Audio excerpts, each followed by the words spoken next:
Hey everybody, Six Ring Supplies. Today I'm doing a very quick video on how to, the differences between a classical looking push-pull pot and a CTS push-pull pot, which is what Six Ring Supplies has used from day one.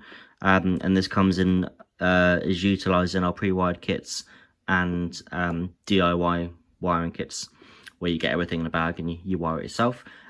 There's no real reason for that, I guess, because when we first started trading, these were, well, CTS do have this perception of being the best out there, but quite frankly, this is a Bourns push-pull pot.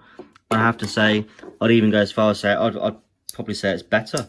It feels absolutely stunning, nice and smooth, not too stiff, not too loose. It's got a nice click action. My only problem, and this isn't a problem with Bourns pots, this is a problem with the classical push-pull pot, is these 6 solder nibs that make up the actual, the action when you're push-pulling it. They're very small. And like I say, this isn't just on Bourns pots.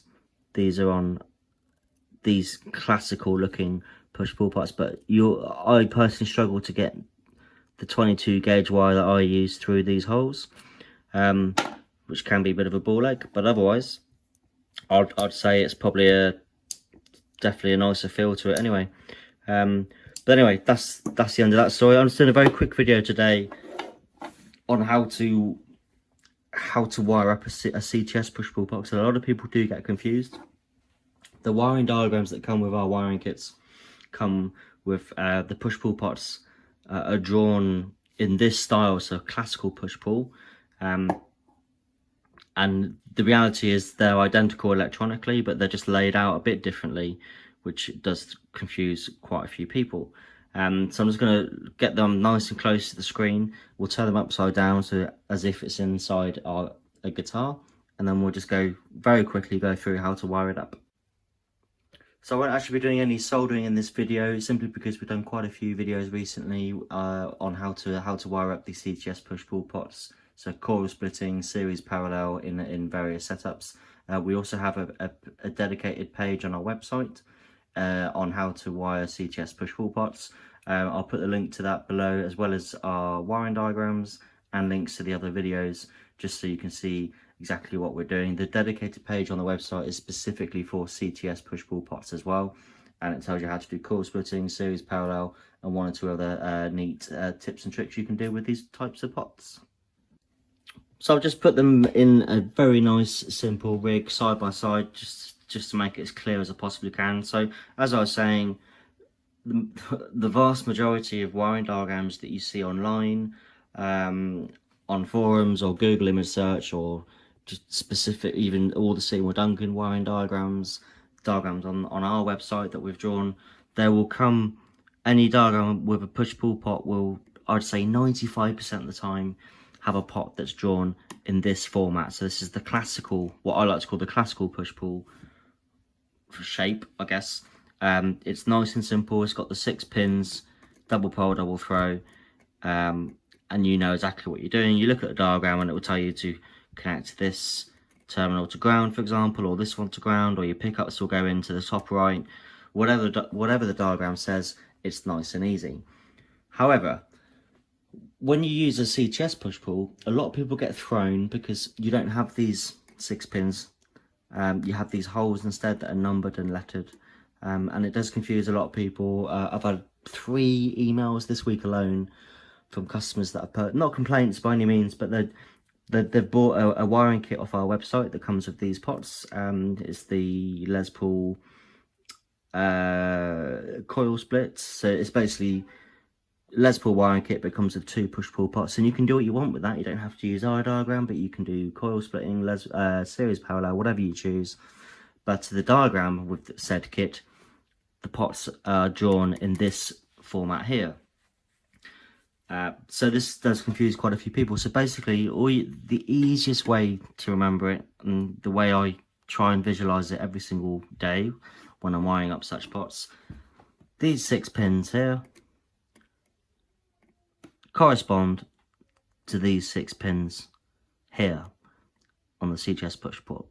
So you can see they're numbered and lettered, 4, C2, 3. This is obviously upside down as if it's inside your guitar. This is how you would look at it on a wiring diagram. So 4, C2, 3, 2, C1, 1, which means absolutely nothing to anyone.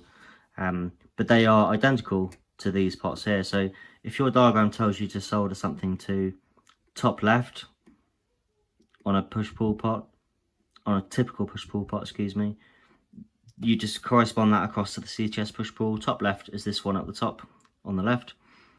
Does what it says on the tin, number 4. But obviously we're not soldering to these pins because they are absolutely tiny, and they're so close together that you do very well not to connect 2 of them together by mistake. Hopefully this focuses, but you can just see on the left hand side of the screen there, the pins are connected to the holes running along the bottom there, in the format of a printed circuit board. So you can see bottom right here, pin number 1 is connected via printed circuit board to hole number 1. The one above it is connected to this one, C1, 2, 2.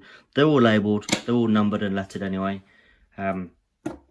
So all that means is, if you needed to connect something on a typical wiring diagram and it told you to connect this lug here to ground, bottom left, on a normal push-pull pot, that's on a CTS one, excuse me, that's this one here, bottom left, exactly the same. These 6 correspond to these 6, but then rather than connecting it to the pins, you connect it to the hole, which are numbered. So this one is number 3, you'd put your wire into number 3. If you had to connect your pickups for coil splitting, for example, to this one here, doesn't matter what side you do it, it's entirely up to you, but you do the equivalent.